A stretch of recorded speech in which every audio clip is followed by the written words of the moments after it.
Trending ngayon sa social media ang mommy ni Catherine, dahil sa pagpayag nito kay Alden Richard na manligaw kay Catherine Bernardo. Ayon nga kay Mommy Mi na pinapayagan niya si Alden, na manligaw kay Catherine, at sinabihan nito si Alden na maging mabuting manliligaw sa kanyang anak. Huwag nito sasaktan at huwag na ulit ay paranas ang naranasan nito kay Daniel.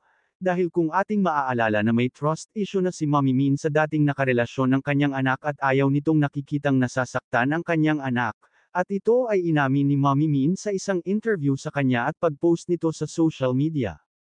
Ayon naman kay Alden, pinanggako nito na hindi niya kayang saktan si Catherine, dahil ito ay sobrang bait at hindi karapat-dapat saktan. Ayon pa nga kay Alden, nagtataka siya kung bakit nagawa pang humanap ng ibang babae ni Daniel, na kay Catherine naman na ang lahat, ang pagiging mabait, hardworking, merespeto at higit sa lahat mapagmahal sa pamilya. Kung ating matatandaan na talagang nag-viral ang kanilang tambalan ng Catden, nag-umpisa ang maganda at nakaka-inlove na tambalan nito noong Hello, Love, Goodbye.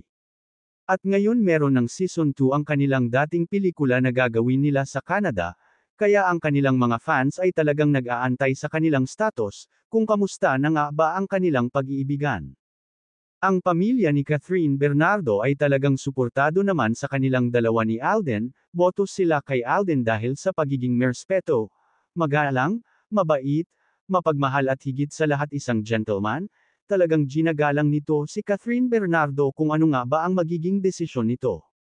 Gayon din ang hiwalayan ni Catherine at Daniel ay nirerespeto ni Alden, hindi nanginggilam si Alden sa dating magkasintahan. At ngayong July ay uumpisahan na nila ang kanilang pelikula sa Canada. Masayang magkatrabaho ang dalawa, kita ang saya sa mga muka nito.